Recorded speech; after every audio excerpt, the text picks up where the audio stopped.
Antes de empezar, una cosa rápida. Si van a ir a Medellín y buscan dónde quedarse, The Somos Hotels es el lugar. A mí me ha ido muy bien y me gusta porque tienen todo lo esencial. Un diseño impecable pero sencillo, excelente servicio y buena energía. Es muy afín a la audiencia de este programa.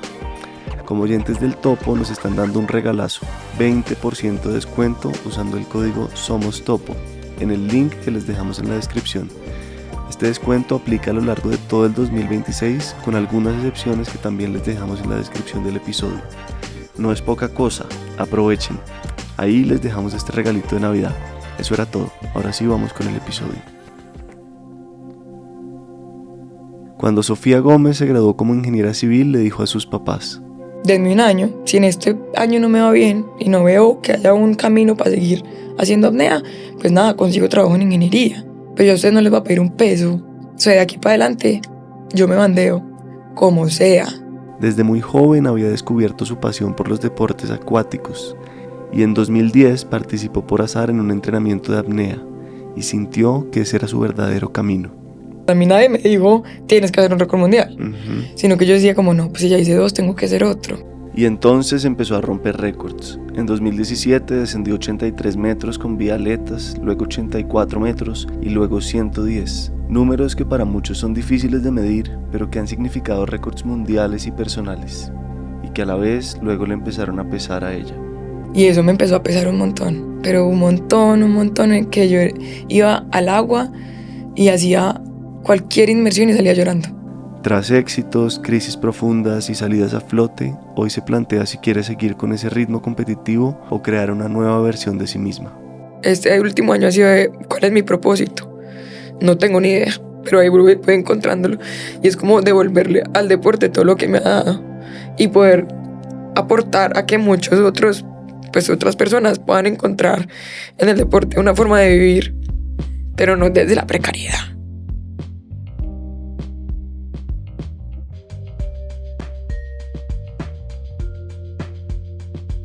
Bienvenidos al Topo.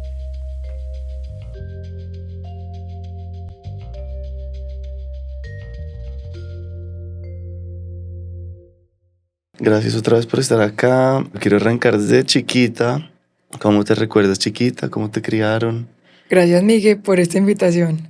Estoy muy contenta pues de estar acá contando porque además lo hablamos ahorita como que yo he hecho muchas entrevistas, pero siento que en los podcasts hay una oportunidad de hablar de lo que uno quiera y no es siempre la misma entrevista o la misma conversación. Mira que yo he tenido mucho tiempo para reflexionar sobre mi niñez, como que en los últimos años, como de tratar de entender mis comportamientos o mis cosas de adulta, pero de entrada fui una niña súper feliz, como que soy la segunda, yo tengo una hermana y mi mamá me dice, eras la niña más tranquila, no llorabas nunca, así de chiquita, no llorabas nunca, te despertabas con una sonrisa, solo medio llorabas cuando tenías hambre, pero nada, dormías todo el día y bueno, súper tranqui. Y desde chiquita siempre fue como muy tranquila, muy ñoña, en el colegio siempre fui como súper buena estudiante y me gustaba mucho estudiar. Incluso mi hermana es 2 años mayor que yo. Mi mamá me cuenta que mi hermana iba al jardín y yo estaba muy chiquita para entrar al jardín, pero que yo me quedaba llorando porque yo quería ir al jardín.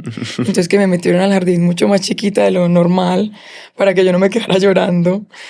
Y entonces, ¿y lo de ñoña por qué? ¿Te gustaba estudiar? ¿Te gustaba que te fuera bien? Me gustaba estudiar y me gustaba como que se me daba muy fácil.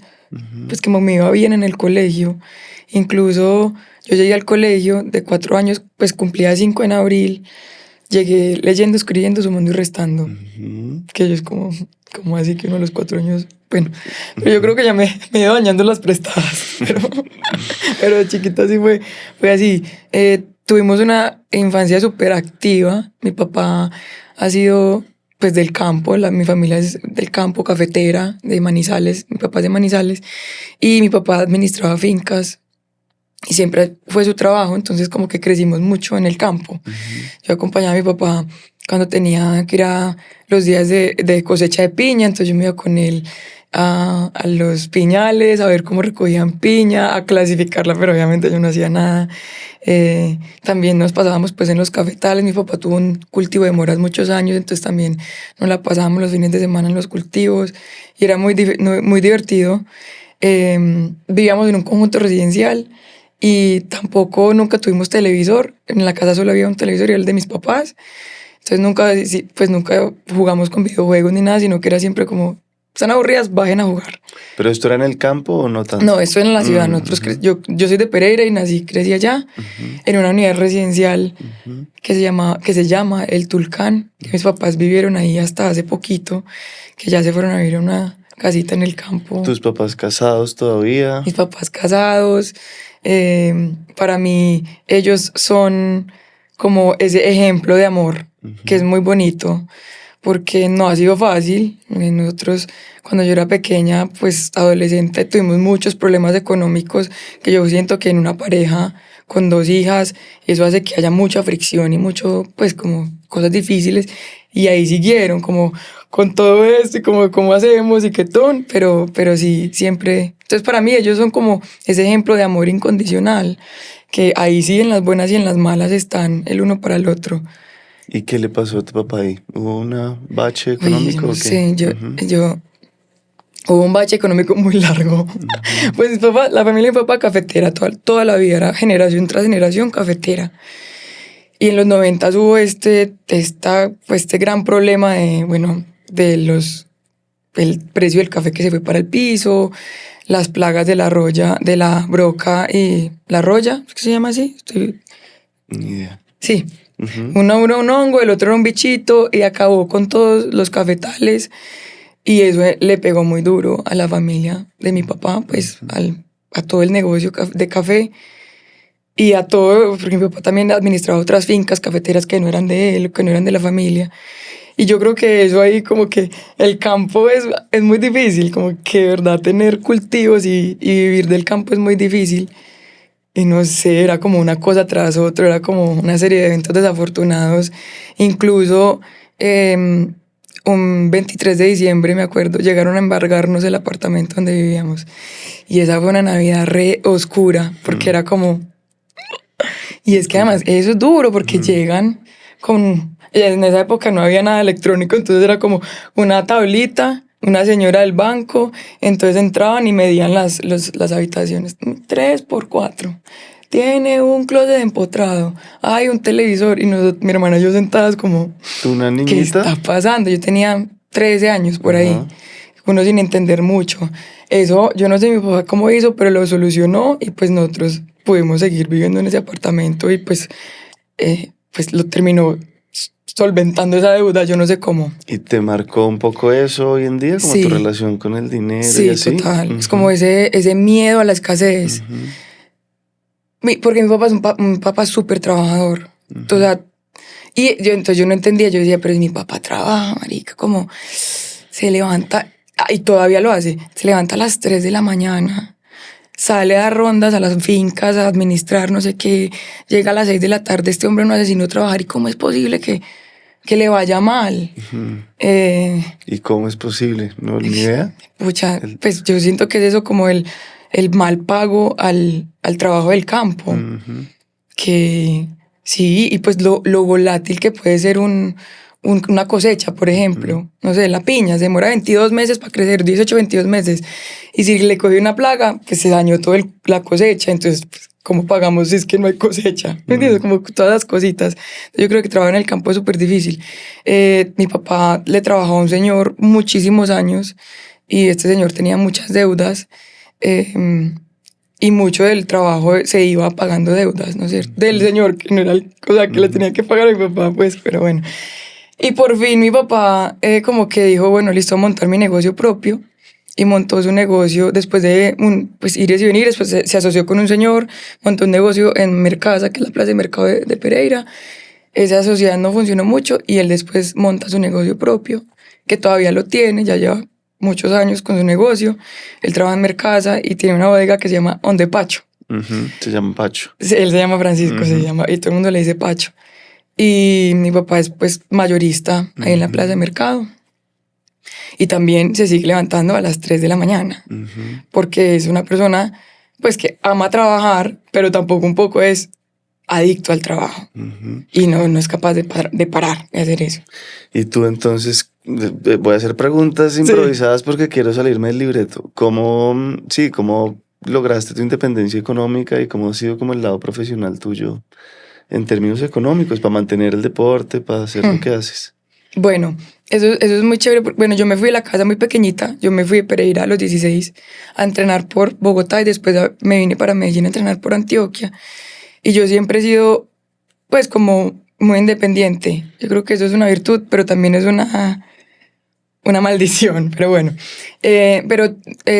para mí era muy importante. Yo me vine a entrenar por Antioquia porque me pagaban la universidad y me daban un subsidio y me daban donde vivir. Y para mí era como quitarle ese peso a mis papás de voy a hacer una carrera y además ellos no se van a tener que preocupar porque tengan que sacar plata para que la niña viva en otra ciudad y estudie. Pero espera, ahí devolvámonos un poquito. ¿Te ganaste una beca de la universidad por...? No, yo hacía natación con aletas y me llamaron de Antioquia para que entrenara por Antioquia. Y el programa de deportista apoyado, que yo no sé si todavía existe de esa manera, pero pues entrenar por Antioquia antes era como el mayor honor. Es como que Antioquia era como esta potencia de deporte. Yo creo que se ha perdido un poco por algunas cosas, como que muchos deportistas se fueron para otros departamentos. Estos departamentos han cogido mucha fuerza y porque también siento que estamos en una época de decadencia del deporte muy tesa, que después podemos hablar de eso. Pero entonces para mí era como muy importante sacarles esa responsabilidad a mis papás. Obvio, mi papá me seguía mandando plata, me mandaba 300.000 pesos al mes y yo completaba con mi subsidio y todo. Y aún así teniendo esta relación tan rara con la plata por haber vivido como en esos momentos donde a nosotros nunca nos faltó nada. Mi papá yo no sé cómo hacía, pero a nosotros nunca nos faltó nada. Pero sí era como, no nos falta nada, pero no nos sobra nada. Es como que, como que yo siempre he dicho, la plata fluye, eso llega. Uno cae parado, como sea, pero llega. Y yo he sido muy suertuda con patrocinadores y apoyos, porque yo me acuerdo que yo he tenido 2 grandes patrocinadores que ya no trabajan conmigo, pero pues les debo mucho, que son BBVA y el Grupo Argos. Entonces de BBVA nuestra relación comenzó porque ellos tenían un programa de responsabilidad social que apoyaba a deportistas. Y yo les mandé una carta. Yo les dije, en 2014 les dije, yo quiero ir a esta competencia que es el Campeonato Panamericano y necesito apoyo. Y ellos, listo, te damos 10 millones de pesos, toma. Qué bien, como es de bueno, como es tocar la puerta, ¿no? Sí. A mí me ha pasado últimamente que con un intento, una pregunta que me da miedo, funciona. Sí. Y yo no tenía nada que perder, era como, bueno, yo voy a preguntar. Me apoyaron y de ahí comenzó esa relación bonita, porque ellos me acompañaron en mis récords mundiales y todo esto, incluso un par de campañas súper bonitas que hizo BBVA, que hay una que se llama como haga algo que lo deje sin aliento, que es wow, bueno, en fin. Pero entonces siempre como que yo decía, eso se resuelve. Yo no sé cómo, pero se resuelve. Y además cuando uno está en los 20, a uno no le importa nada. Es como, que si como arroz con atún y huevo todo el mes, pues no importa.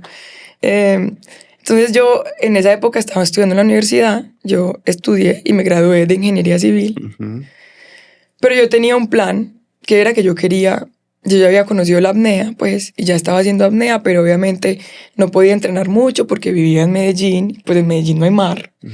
Pero yo veía un potencial, como que desde el principio me fue bien y quería que me fuera mejor. Hay un paréntesis para saber, de pronto ya lo has dicho, pero ¿cuál fue el momento del enamoramiento de la apnea? ¿En qué momento sentiste como que eras buena, que podías seguir ahí? Pues yo creo que eso fue como un amor a primera vista. A ver, yo ya había hecho apnea en natación con aletas. Natación con aletas es como natación clásica, pero con aleta, que va en los 2 pies y uno nada como una sirena. Y había una prueba, que era 50 metros apnea.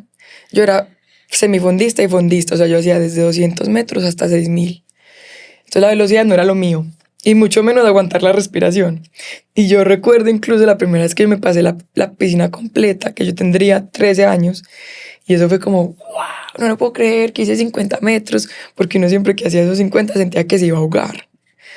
Pero después conocí la apnea como deporte, y lo conocí aquí en Medellín en 2010. Y ese día que hice apnea, de forma diferente, como más tranquila y despacio. Ese día hice 100 metros en la piscina. Y ahí fue como que yo dije, pues no me pareció difícil y puedo. Y comencé. Okay. Yo creo que si no me hubiera ido bien desde el principio no lo hubiera hecho. Okay. Porque era como volver a empezar otro deporte, otra carrera. Y en profundidad también fue así.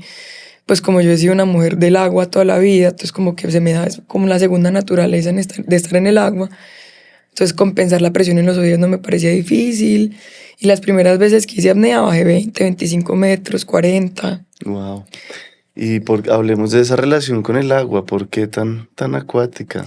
¿Cómo es tu relación con el agua, así desde lo más místico hasta lo más práctico? Pues mi mamá es samaria. Entonces desde pequeñitas aprendimos a nadar porque visitábamos a la abuela. Entonces era como, pues si se van al mar y nos descuidamos, pues que no se ahoguen. Yo tengo que decir que a mí me daba pánico el mar. Chiquita, obvio, pero yo creo que es el miedo de todo el mundo, que hay un monstruo, que si no veo qué, si no toco el piso, me va a comer el tiburón, no sé qué. Y cuando hacía natación con aletas nos tocaba hacer aguas abiertas y recuerdo mucho tener que nadar en Guatapé y en esta represa del Huila, ¿cómo es que se llama? ¿Cómo se me va a ir el nombre? Bueno, o en Prado, o en todas estas que es una cosa café, que uno no ve nada. Entonces uno mete la cabeza y dice, me va a salir un monstruo. Entonces como que esa relación no era tan bonita. Incluso ahora, si yo no puedo ver, o sea, como que si estoy en la superficie y meto la cara y no veo nada, es como, no hay nada, pero qué miedo. Pero entonces siempre, y comenzamos a nadar muy pequeñitas. Por lo mismo, porque era como, mi mamá nos inculcaba mucho hacer ejercicio y mantenernos activas. Y comenzamos a hacer natación con aletas muy pequeñas. Y fue como ya, o sea, nosotros íbamos a entrenar, íbamos al colegio, volvíamos a entrenar casi todos los días, de mi niñez y mi adolescencia. Entonces el agua es como, es delicioso. Y desde lo más místico yo siento una conexión muy especial con el agua. Hay un meme muy chistoso que es como... Yo siento una conexión muy especial con el agua y es como el agua diciendo, ni te topo, pues ni siquiera sé quién eres, de qué estás hablando. Pero sí que siento una conexión muy especial. Siento que el mar es un espacio en donde uno sí sana todo. Pues como que se lleva ahí todo y además me gusta mucho porque me recuerda lo pequeña que soy. Como el mar es tan potente y tan poderoso y uno es tan chiquitito que literalmente entra y... Uno cuando entra al mar tiene que entrar despojado de toda terrenalidad. Como que entra así, estás a merced de lo que hay ahí. Entonces eso me gusta mucho. Y además cuando estoy debajo del agua siento que estoy como más libre de lo que soy fuera del agua. ¿Qué signo eres? Aries. ¿Qué es agua? No, es fuego. Ajá. ¿Y qué interpretas ahí? No, eso es como la llama que no apaga ni siquiera el agua. Como arder incluso en las circunstancias menos posibles. O querer, o sea, como que no dejar apagar la llama que hay dentro. Me parece chévere. Mi relación con el agua y con la apnea nunca ha sido como tan fluida como lo es ahora, como tan hippie, como tan espiritual. ¿Como ahora sí lo es? Sí, ahora sí lo es, porque siempre fue como muy competitiva y lo sigo siendo, pues también siendo Aries soy bastante competitiva, pero como que entendí que la competencia no era afuera sino adentro mío. Entonces ha sido también muy bonito y me gusta mucho estar debajo del agua y estar en el agua porque uno está completamente solo. Uno cuando se apnea está acompañado solamente un pedacito de la inmersión, de resto uno baja solo. Entonces es como, me tengo que conectar mucho con lo que siento y con lo que tengo alrededor, pero a la vez me tengo que desconectar. Es como que vivo el presente totalmente.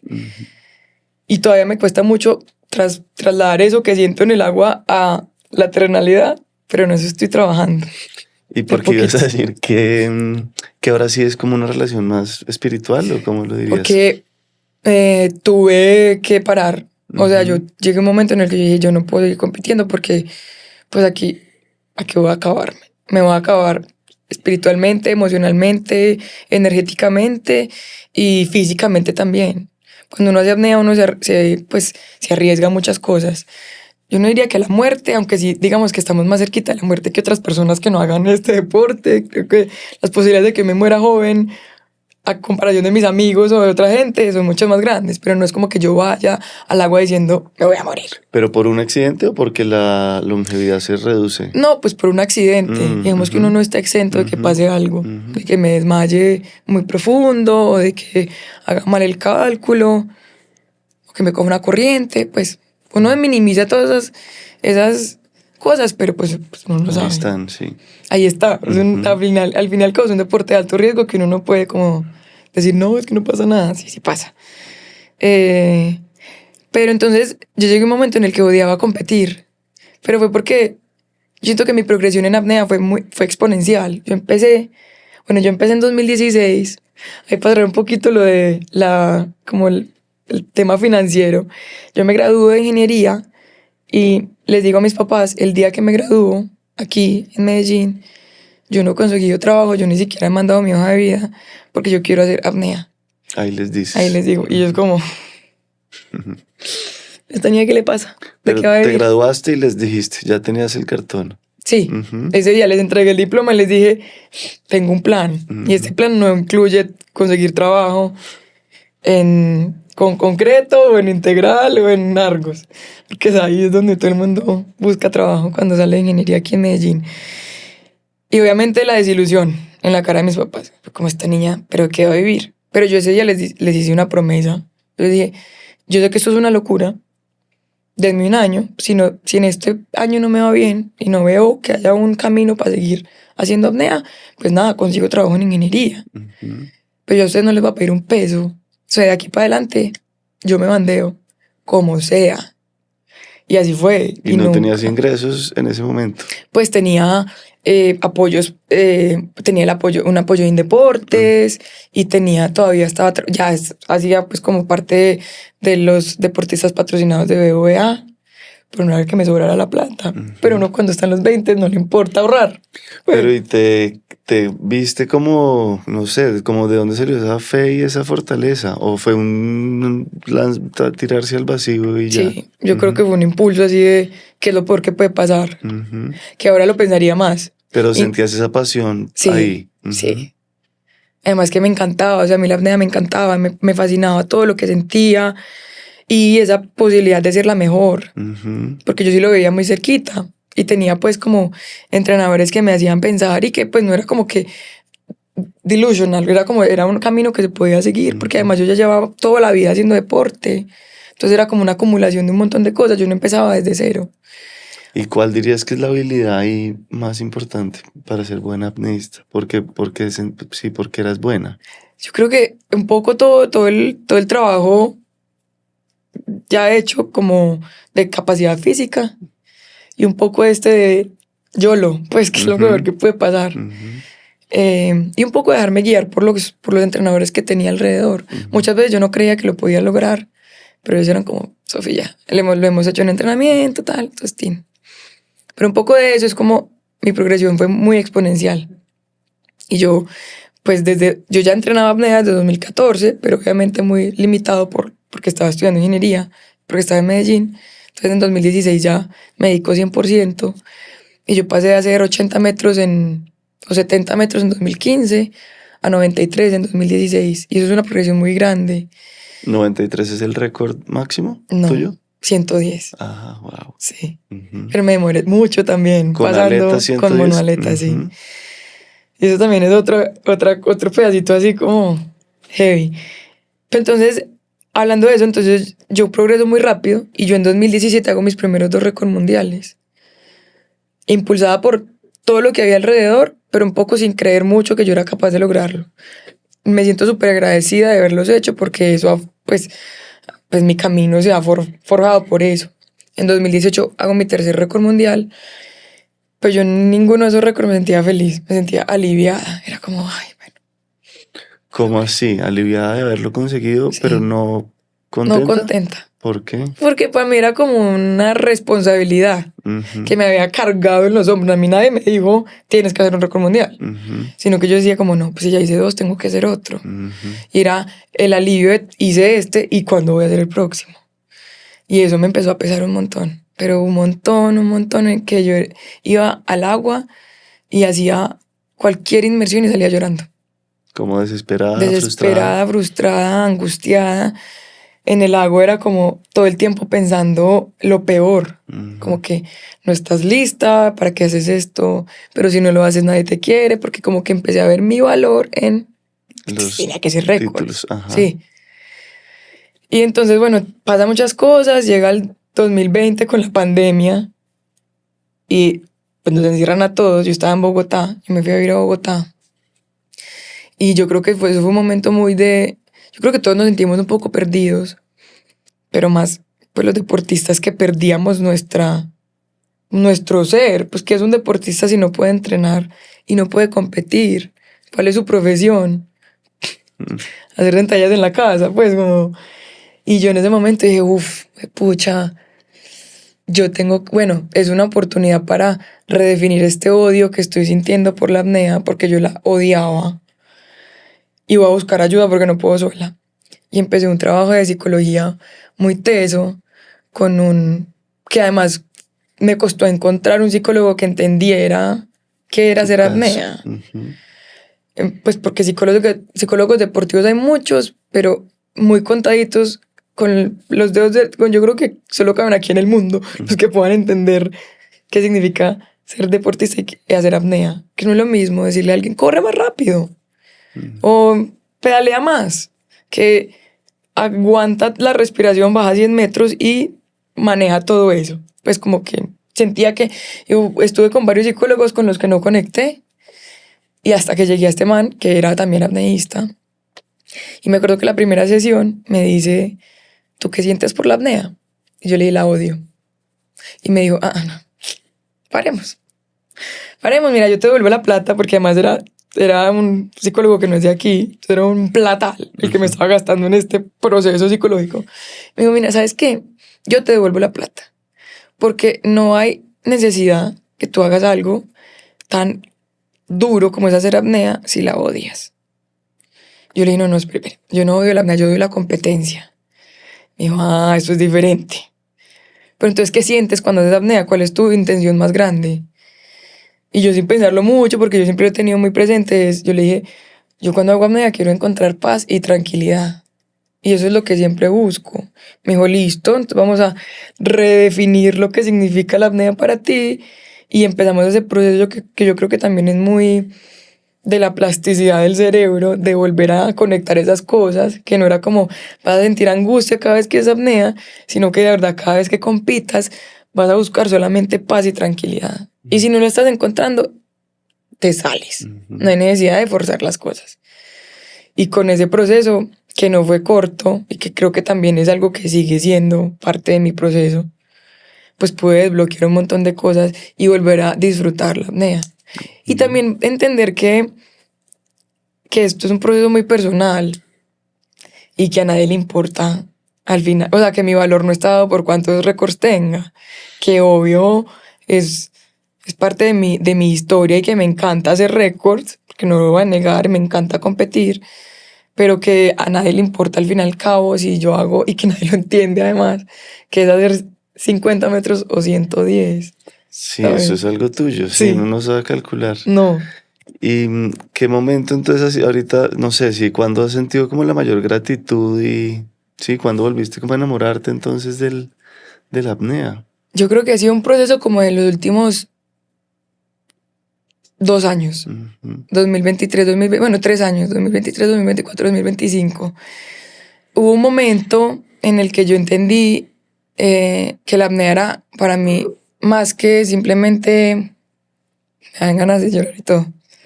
Creo que esto ya lo he hablado pues en otras partes, pero yo estaba pasando por un momento súper difícil como en mi vida personal en 2023. Yo había dejado de competir, yo volví a competir en 2022. Fue una competencia que ya me había ganado, que era el Vertical Blue, y quedé tercera, más feliz que nunca. Yo sentía que yo había hecho 50 récords mundiales en esa competencia y que me la había ganado, pero quedé tercera y para mí era mucho más gratificante que cuando me la gané. Pero bueno, ahí seguía un proceso tal. Y en 2023 yo estaba pasando por un proceso personal súper duro. Y además, uno de mis mejores amigos se había caído, estaba en Dominica, se había caído y se había roto la espalda. es que es más charro porque ya, o sea, como que la historia termina bonito, pero igual, como que recordarlo es duro. Y fueron como 2 semanas muy duras porque nos tocó trasladarlo a otra isla a que lo operaran y pues era como esa incertidumbre de este man no volver a caminar y era como el pilar de muchas cosas en Dominica y con esta cosa personal por la que estaba pasando que yo decía, ¿qué vale la vida? O sea, como que no entiendo nada, cuál es el valor de todo esto y pues yo llevaba muchos años estancada en los 90 metros y no era capaz de llegar a los 100 y los 100 metros son como ese milestone del apneísta, es como el primer número de 3 cifras, no sé qué. Y yo ya me había dado el dolor que yo nunca iba a hacer 100 metros. Y era como, no, pues es que tal vez no soy tan buena en esto y no lo voy a lograr. Entonces estaba pasando por esta cosa personal tan horrible, con esta tristeza del alma que tenía. Y con mi amigo que le habían dicho, usted nunca más volverá a caminar, que también es apneísta. Y que fue durísimo todo, pues como que sí, fue muy traumático. Y yo fui al agua y me faltaba una semana para volverme a Colombia. Yo esa vez no había ido a entrenar, sino a trabajar, a organizar la competencia que siempre organizamos. Y tenía como una semana para entrenar y yo empecé a hacer inmersión. Entonces hice 80, 85, 90. Me quedaban 2 días de entrenamiento. Llegó y hago 95 y mis compañeros me dicen, vas a intentar hacer mañana 100. Y yo, no, pues ¿cómo te ocurre? Es un salto muy grande, 5 metros, yo nunca lo he intentado, puedo hacer 98. Y entonces ese día, pero me dijeron, pero Sofía, saliste súper bien, 5 metros no es nada. Y yo, no, pero es que son 100 metros. Qué susto. Bueno, me fui para la casa y lo pensé y dije, pero es que son 2 metros, 2 metros es esto, no es nada. ¿Y qué es lo peor que puede pasar? Pues que me devuelva y después lo vuelvo a intentar. Y yo creo que ahí muchas cosas hicieron clic, como ese entender que es que yo lo puedo volver a intentar y que no se va a acabar el mundo si yo no hago una inmersión. Porque es que además si yo no lo cuento, nadie lo sabe. Pues como que yo veré cómo lo cuento. Entonces llego ese día y me acuerdo que ese día me levanté y estaba en el Mundial Femenino de Fútbol y Colombia le ganó a Alemania. Y para mí eso fue como lo último que yo necesitaba para decir, estoy como enamorada de esto y motivada para ir a intentarlo. Si ellos intentaron y le ganaron a Alemania, que era imposible ganarle, yo por qué no voy a poder intentar hacer 100 metros. Entonces fui yo solita, pues como que salí a la plataforma, yo misma puse la cuerda a 100 metros y ese día intenté y le dije a mis compañeros que me estaban cuidando, pues tal vez me devuelva antes, pero mientras yo esté compensando la presión en los oídos, voy a seguir bajando. Y ese día bajé mis primeros 100 metros de profundidad. Y para mí ese día significó muchísimo porque dije, esto es más grande que cualquier récord que haya hecho, porque ante toda dificultad pude encontrar ese pedacito de alma que me faltaba y conectarme con la terapia que es el agua, porque además lo hice en un entrenamiento que al final no significaba nada, pues porque es que si uno no hace la inmersión en la competencia no cuenta. Entonces ya yo no estaba rompiendo ningún récord, no estaba ganándome ninguna medalla y simplemente me estaba dejando llevar pues por el agua. ¿Y la moraleja es cuál? ¿Esa? Esa. Sí. Es que primero que uno puede intentar las cosas y qué importa si se equivoca, se puede volver antes. Que qué es lo peor que puede pasar y que uno sí tiene que intentar las cosas, pues porque si no se queda con la... Y bueno, de pronto... Y que nada es tan importante. Intentarla sin expectativas también. Total. Más relajada. Sí. Pues uno... Es que siempre como que yo pongo esas metas y digo, qué rico llegar al fondo, pero no pasa nada si me devuelvo. Porque mañana lo vuelvo a intentar. Y ya, como que liberarse un poco de ese ego que uno cree pues que todo el mundo lo está mirando y que entonces todo el mundo, ¿qué van a pensar si no lo hago? Pues nada, porque uno está tan ocupado en su vida que es que nadie piensa en el otro. Nadie piensa en los demás tanto como uno cree. Sí. Como uno piensa en uno. Sí. Ay, ¿qué va a decir la gente? No va a decir nada, Sofía. Sí. Gracias por compartir todo eso. No, quisiera hablar, me quedé con una pregunta más y es como que, ¿cuál sientes que ha sido como tu talón de Aquiles? Como que viniste a trabajar en esta vida, eso que llaman como el que vino a aprender tu alma. Yo creo que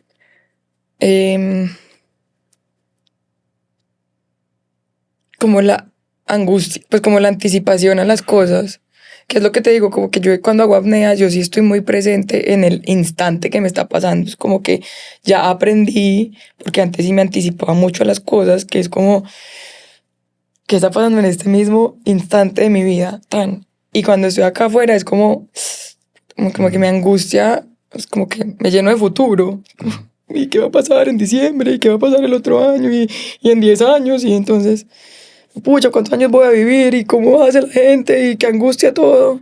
Además que el mundo está vuelto un 8, entonces como ese exceso de angustia, yo creo que vine a aprender a vivir el presente, Todos. que me cuesta además. Ya hablamos como de eso del mundo y la causa y todo, pero ¿cuál es el momento más rico de la inmersión? Como qué emociones se viven ahí, miedito al comienzo, como brevemente cómo es el proceso de arriba abajo. El proceso de una inmersión es muy bonito y yo creo que también he aprendido a querer cada cosita que pasa.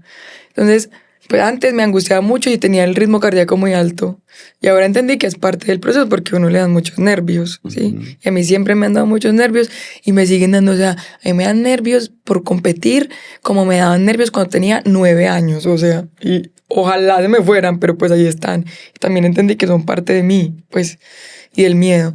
Entonces uno empieza la apnea, entonces le dan el conteo regresivo y uno sabe que cuando le dan, pues cuando a mí me dan 20 segundos ya tengo que exhalar y volver a inhalar y coger todo el aire que pueda, pues.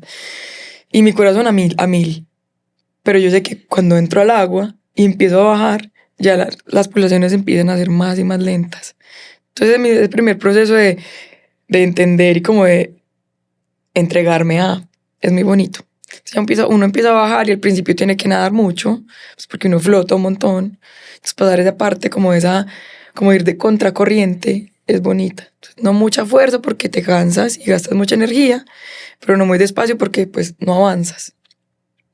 Y después cuando llega más o menos a 20 metros, tiene que coger aire para poder compensar la presión en los oídos y guardar ese aire en la boca. Coger aire es pasarlo de los pulmones a la boca. Literal, así. Antes de que el pulmón se comprima tanto que ya no puedas pasar aire del pulmón a la boca. Están. Y de ahí comienza algo que se llama la caída libre. Y la caída libre es que uno no se tiene que mover, simplemente cae, como una piedrita. ¡Tin! Porque ya el peso del agua es tanto que te lleva. Ya uno no flota. Antes me angustiaba ese momento, porque yo decía, es que ya no tengo que hacer nada sino estar aquí quieta con mis pensamientos. Pero ahora es como, estoy aquí quieta con mis pensamientos. Pero son segundos que parecen mucho tiempo. Pues es por ahí un minuto. Que cuando uno está aguantando la respiración se vuelve como 50 años. Es muy bonito, es como tan corto el tiempo, pero tan largo que se hace según lo que uno esté haciendo. Entonces, nada, en este momento, para mí, ese es el mejor momento de la inmersión. Es que yo lo recuerdo, o sea, yo puedo, incluso con los ojos abiertos, acordarme de estar en una inmersión y simplemente ir con los ojos abiertos, porque a mí me gusta abrir los ojos y ver el infinito azul. Y ya, y decir, soy una partícula de agua cayendo aquí, pues no más, soy una más con el agua. Eso me gusta mucho. Y llegar al fondo y nosotros tenemos que agarrar un testigo, que es un pedazo de velcro, y agarrar ese pedazo de velcro y decir, listo, aquí tengo que empezar a moverme un montón porque si no me quedo aquí en el fondo. Volver ya uno a conectar como con eso y tratar de no pensar, pucha, todavía me faltan 100 metros para subir, sino que es como, voy aquí y voy para arriba. Qué lindo. Bueno, y ahora sí hablemos un poco de ti y no de la apnea. ¿Qué otras cosas te apasionan, te gustan? ¿Qué curiosidades tuyas nada que ver con la apnea? Me gusta mucho bordar, que es algo que le aprendí a mi mamá. Hace mucho no bordo porque es como que no me queda tiempo y a veces como que tengo que viajar con tantas cosas que viajar con un kit de bordado tampoco me da. Me gusta mucho leer. Es algo que dejé de hacer mucho tiempo, como que me desconecté un montón con esa parte mía, pero me he vuelto a conectar pues como con el conocimiento y me gusta mucho aprender todo el tiempo. ¿Qué lees? ¿Algo en particular? De todo, pero me gusta mucho leer como cosas filosóficas. Me gusta, bueno, y el estoicismo me gusta mucho. No soy pues así No, siento que soy más aristotélica en mi vida que cualquier cosa, como el justo medio de todo, pero me gusta mucho el estoicismo, entonces leer Marco Aurelio, Séneca, eh, me gusta leer Aristóteles, también me gusta leer novelas que nada que ver, pero sí, pero me gusta también leer novelas que me enseñen algo de historia. Ujú. En ese momento no estoy leyendo nada, pero me voy a empezar a leer Orlando de Virginia Woolf, que me lo prestaron, que me leí un cuarto propio de ella hace poco y wow, ¿Un cuarto tremendo propio? libro. Ujú. Sí, y me gustó mucho. Hasta con eso soy competitiva, entonces como cuántos libros me voy a leer y cuánto me va a demorar. Este libro tiene 300 páginas, ¿en cuántos días me lo leo? Es como, ¿Y de dónde viene esa competencia? yo creo Ese que espíritu. Ujú. desde pequeñita, eh, yo siento que cuando uno no nace disciplinado, uno se vuelve disciplinado con el ejemplo que tiene. Y mis papás también, pues, son los que propiciaron esta disciplina. Mi mamá era la que se levantaba con nosotros a las 4 de la mañana para llevarnos a entrenar y después llevarnos al colegio. Y yo recuerdo mucho también que era como, pues como también había este tema de ustedes no pueden hacer de todo porque es que no nos da. Entonces, lo que van a hacer lo van a hacer bien. O si no, ni lo intenten, básicamente.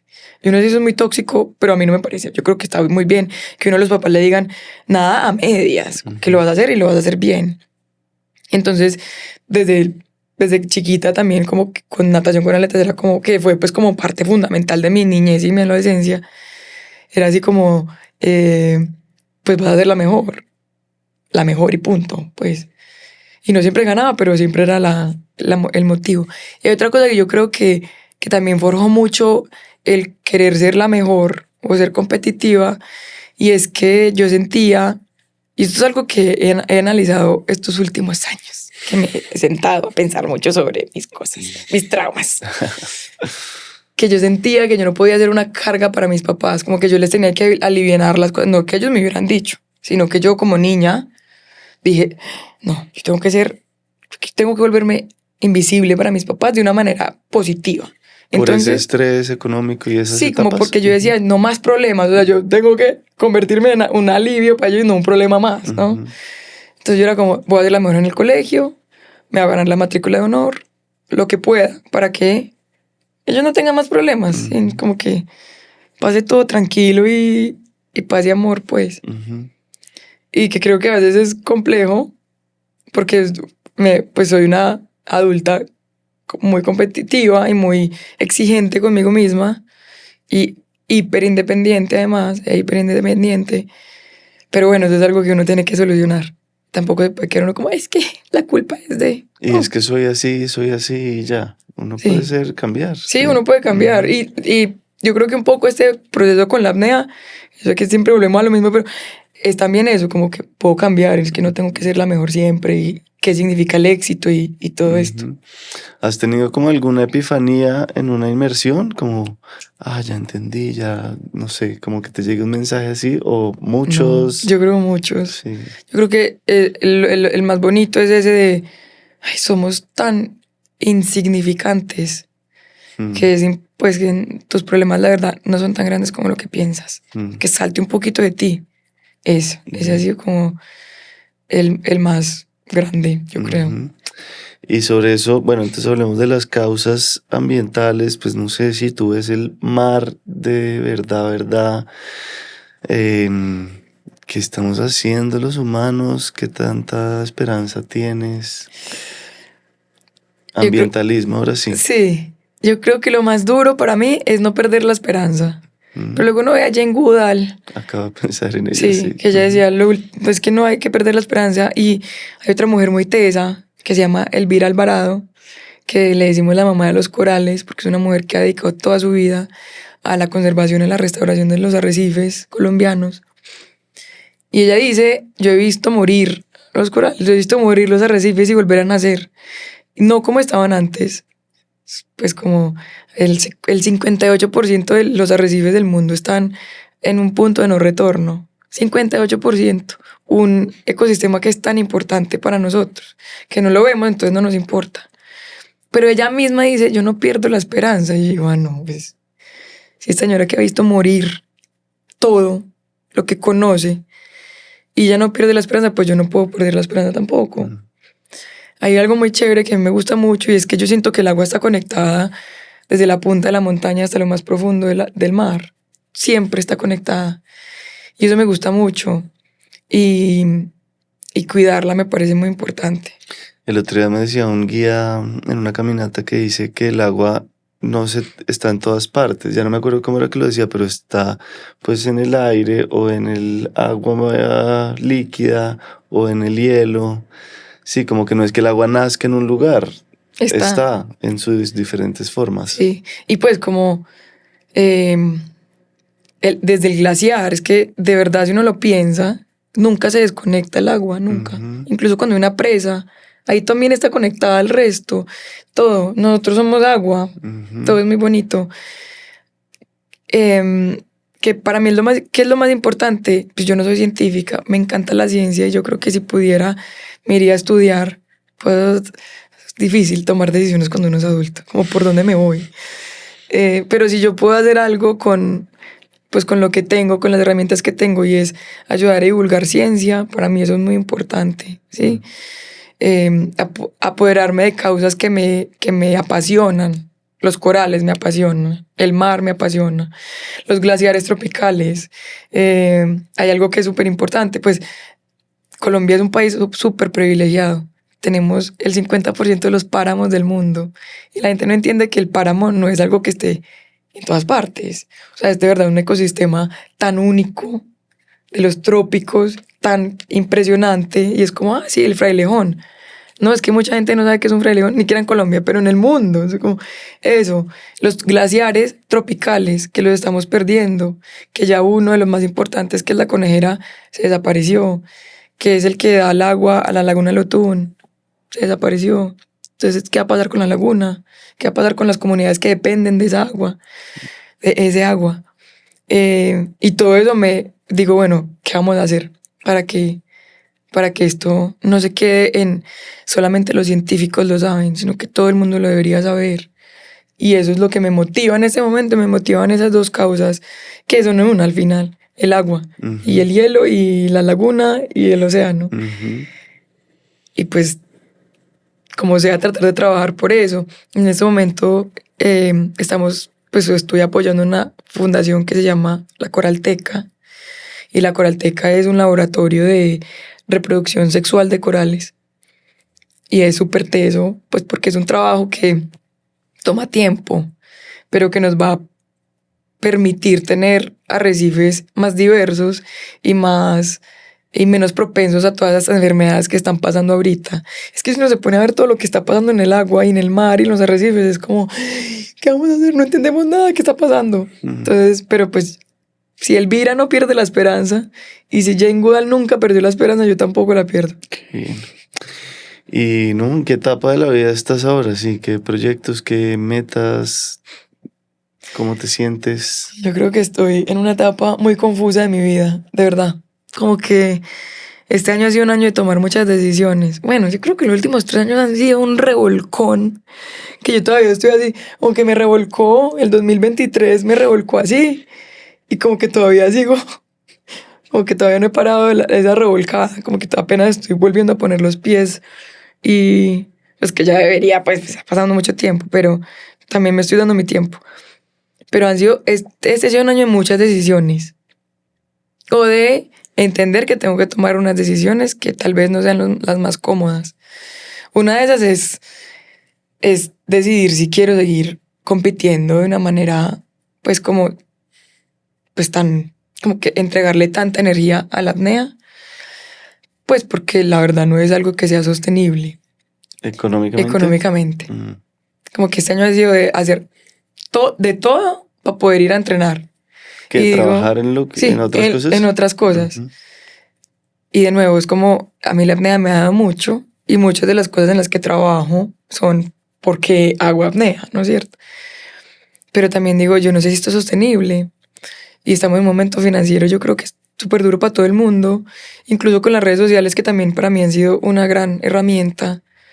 Pues todo lo del marketing digital ha cambiado un montón, entonces las marcas ya, pues, hacen campañas diferentes y a nadie le quieren pagar y es como, págame por mi trabajo, por favor, que esto es mi trabajo también. Entonces como, bueno, ¿cómo me voy a organizar?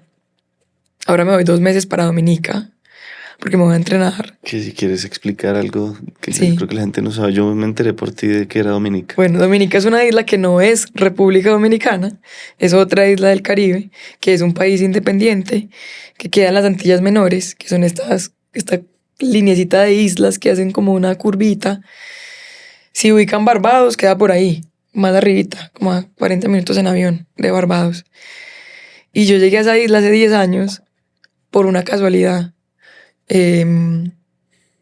Fuimos a hacer un campamento de apnea porque un amigo del que en ese momento era mi novio le dijo, yo una vez fui a esa isla, yo creo que eso es muy profundo y hay una bahía que eso se ve infinito y literal llegamos a una bahía que parecía infinita con muy buenas condiciones y ahí me quedé. Yo tenía una escuela, después de la escuela pues me abrí de la escuela y monté otra escuela que se llama Deep Dominica, que ya va a cumplir 3 años y nos encargamos de dar cursos y de organizar competencias. No es un negocio que dé mucha plata, no da plata, pero es como también por el amor a la apnea y que la gente aprenda y se conecte con el agua y todo esto. Entonces en noviembre tenemos una competencia y nosotros hacemos 2 competencias en el año. En una compite mi socia y en otra compito yo. Y en la que yo no compito trabajo y en la que yo compito ella trabaja, pues como que cubre mi espacio. Y pues esta me toca a mí. Yo el año pasado, después de haber estado pegada en los 100 metros de profundidad, llegué a hacer 110. Y fue súper bonito ese proceso, como que me dejé llevar por el proceso y bueno, lo logré y lo logré con mucho amor. Entonces este año quiero volver. Pues ese es el récord máximo que tienes. Ese es, Sí, 110 metros. Y lo lindo fue como que dije, ya está bien por este año, pero quiero más. Wow. Tengo una curiosidad random. ¿Qué tan profundo puede ser el mar? En ese lugar en el que estamos hay 150 metros de profundidad. Pero digamos, hay unos lugares de mucho más. De 8 kilómetros o más. Las fosas de las Marianas, es que se me olvida, pero creo que son 13 kilómetros de profundidad. Wow. Y eso está súper inexplorado. Sí, que no sabemos nada. Es que el océano es una cosa súper misteriosa. ¿Qué te imaginas? Yo creo que no hay mucho. ¿No? Pero hay puros bichitos interesantes. Y mejor que no sepamos mucho, porque es que como somos destructivos, todo lo queremos. Yo creo que hace poco encontraron un mineral en el fondo marino. Y ahora quieren empezar minería en el fondo del mar. Y es como... No podemos dejar algo quietico. Sí, pero ¿por qué necesidad? O sea, si ya tenemos minas por todo el mundo, ¿necesitamos más material o es simplemente tu avaricia de querer ser millonario por algo que es que no sabemos qué puede pasar si alteramos estos ecosistemas que han estado quietos millones de años? Entonces, bueno, sí. Bueno, 2 preguntitas para cerrar. ¿Qué es lo que más te gusta de ti? ¿O de lo que más orgulloso te sientes? ¿Qué es lo que más me gusta de mí? Qué pregunta tan difícil. Es que uno siempre es más fácil. Cosas, uno más fácil dice qué es lo que no le gusta, qué es lo que le gusta. Si quieres empieza no, por esa. No, voy a ser positiva. Qué es lo que más me gusta de mí, que puedo encontrarle humor hasta las situaciones más duras por las que paso. Y que esto me gusta y no sé si es algo, todavía no he descubierto del todo si es algo muy positivo o muy negativo. Y es que soy capaz de desprenderme de las cosas que, pues después de lucharlo mucho, de desprenderme de las cosas que no me hacen bien y de desconectarme totalmente. Creo que ¿Y lo que menos o lo que más tienes para trabajar? El amor propio. Sí, todos también Sí. De pronto. Eso. Y como seguir encontrando como... Pues porque yo a veces siento que no soy suficiente. Ahí no me voy a poner a llorar otra vez. Como que he tenido situaciones en la vida que me han hecho pensar que no soy suficiente. Pero yo creo que eso son circunstancias que uno tiene que pasar. Y entender que... Pues que no es el problema de uno, sino de lo que pasó, pero ya. Pero eso me cuesta mucho. Sí. No quiero cerrar en una nota triste, entonces Echémonos un chiste. Echémonos un chiste. No sé, sí, como más bien porque estás agradecida, qué personas, a quienes quieres agradecer o por qué quieres agradecer. Yo, pero también me hace llorar. Pero ya más lindo. Sí, es una llorada feliz. Estoy agradecida por absolutamente todo lo que me ha pasado. Yo creo que cada cosa que a uno le pasa, pues, le tiene que pasar. Yo no sé si uno tiene el destino escrito o uno lo va escribiendo. Todavía no he llegado a esa conclusión. O las dos. O las dos. Hay libre albedrío y hay Sí. destino. A mis papás, yo creo que no se los digo lo suficiente porque no somos una familia como que seamos súper abierto emocionalmente, pero a ellos fue puchas porque todo lo que soy yo, de verdad, es lo que ellos me inculcaron, incluso habiéndome ido de mi casa tan chiquita, porque yo me terminé de criar básicamente sola, porque uno a los 16 que nada, la hueva. Al deporte le agradezco un montón y es algo que yo creo que también me motiva un montón, como que este último año ha sido de cuál es mi propósito. No tengo ni idea, pero ahí voy encontrándolo. Y es como devolverle al deporte todo lo que me ha dado y poder aportar a que muchos otros, pues otras personas puedan encontrar en el deporte una forma de vivir, pero no desde la precariedad, porque creo que eso es también súper teso de que uno siempre con el deporte está como desde lo precario, como del poquito. Entonces no, quiero devolverle al deporte todo lo que me ha dado y más. Y que mucha más gente encuentre esta vida tan bonita que es el deporte.